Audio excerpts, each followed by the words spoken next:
Peace and blessings, and welcome to episode number 53 of the No Filter Show. I would like to start off by giving a special rest in peace to Dr. Martin Luther King.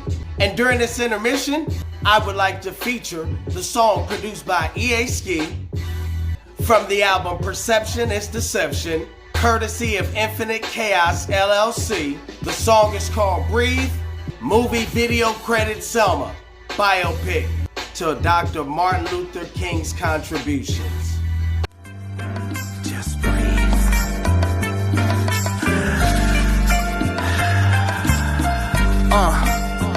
Yeah. I was cut from a different cloth, product of a different seed. Parents call me Clifford Keys, Dr. Martin Luther King. Figure I would grow to be bigger than his public speech. Syllabus, I have a dream, overcoming anything. Now I have to worry about the enemy oppressing me. Better yet, the lesson be society is stressing me. Friends believe the media and figure me the enemy. So remedy, get rid of me instead of seek serenity. Really, are you kidding me? Rest in peace and memory of every person sacrificing life so I can live it free. Instead of a handout, asking with your ass out. Don't become a victim or a gimmick when they pass out. Tragedy to show you watch is not even reality. Reality's tragedy, you falling for insanity. Solo yelling YOLO while you know the pain and agony is killing me. But hearing this has somehow got you mad at me.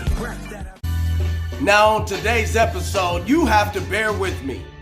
I'm getting over yet another cold. That's right, 'tis the season. But on today's episode, I would actually like to talk about a pretty controversial topic. You ready for it? How would those before us feel about the sacrifices they've made and the accomplishments that we have done as a result of their deaths?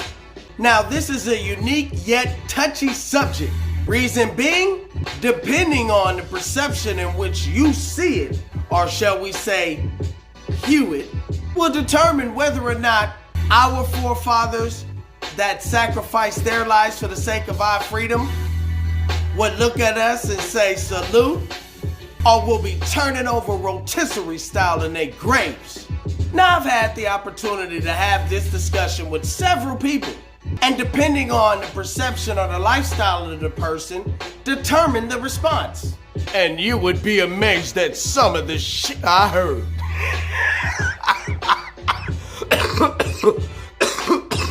Now again, I know I'm under the weather.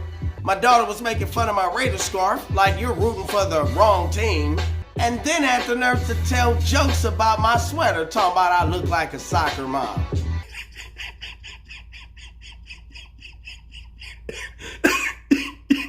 Now this is a very touchy subject, and the reason why it's directed towards minorities, because of course we didn't have the entitlements that some of y'all had based on your hue. Now, when I'm kicking it with my sophisticrats, they usually say things like, opportunities that are now given unto me weren't given unto me prior to their sacrifices. They will say, there are certain educational programs and government assistance programs that have recognized our disadvantages that help me take an advantage of a circumstance to get me to a better place. Some will outright say how disappointed they are at those that grow up in urban communities that didn't have the opportunities, the education, or the skill sets that they were blessed with growing up in other communities. Bash the hell out of them. Talking about how they're deadbeats and they didn't take an advantage of the same opportunities that were presented to them. However, those in communities that I was raised in, their responses are like this. Shit, take a look around at the community and tell me what kind of support they giving us. They left us for dead. Hell, Dr. King and Malcolm X would be proud of us, so would Marcus Garvey and Charles Richards Drew, Madam C.J. Walker and Harriet Tubman. Because we literally took nothing and made something out of it.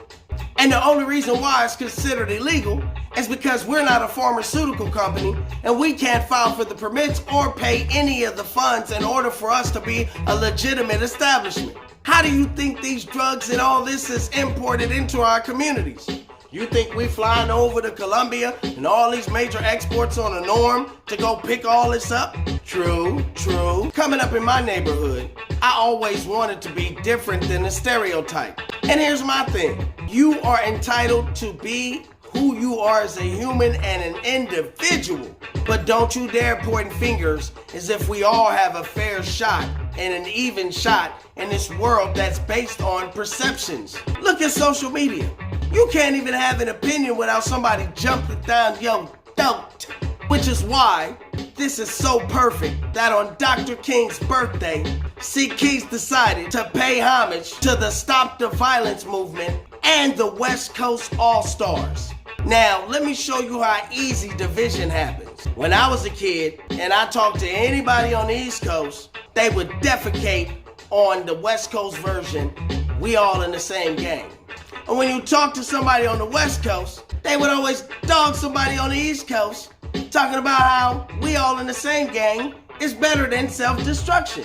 But you know the crazy thing about it, both songs were created to uplift our people and give us a higher level of consciousness. But as long as there's division, there's never a common goal. I recall going to Lafayette Elementary School in West Oakland when we first moved back to California from Opelousas, Louisiana. They gave us some history books that came from a school that had so many names stamped on them, they told us to take a marker and cross the names out. The crazy part was, they wanted us to go to certain pages in the book that discuss African American history and cross out certain stuff. I recall the African American history portion being a page and a half. It spoke of us being bushmen, ignorant, and that we were brought to America to be given a higher version of education. But I remember an OG in Louisiana telling me all the medical breakthroughs that came from Africa. And then they were brought up to Rome, and they were brought to Greece, and they were brought to these other places. And those people were portrayed to be the forefathers or the founding fathers of these medical breakthroughs that were done before recorded in their history. So I wasn't no fool. Chaz ass knew what time it was. I remember talking to a G, and this man said to me, man, if Dr. King were alive, he'd be popping bottles with us, lap dances for everybody.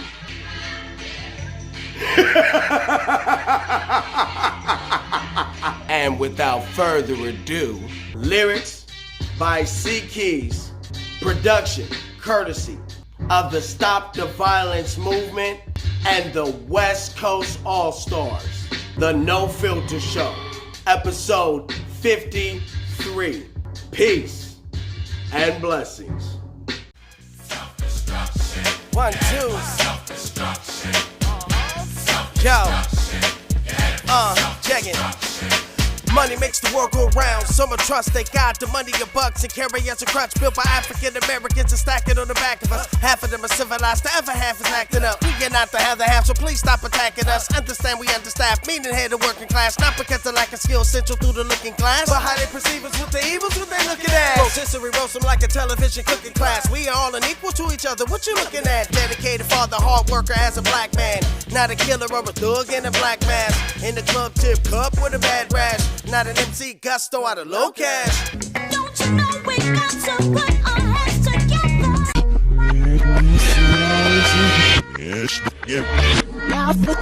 Hood life, street lights, them come on. Lock your doors, take cover, cut the beef is on. You a cheat to the colors of the sheep you want. Same color as the man reppin' Ku Klux Klan. I get it, but at times I don't really understand. Killing another brother than to give a helping hand. I don't give a damn what the beast be on. I'ma give it all war till the peace is calm. As a kid made a pact, give a damn about this rap bull crap. If it means be a coon, wear a dunce cap. I would rather stand for the plan others had. Land made of love, give their life for a path.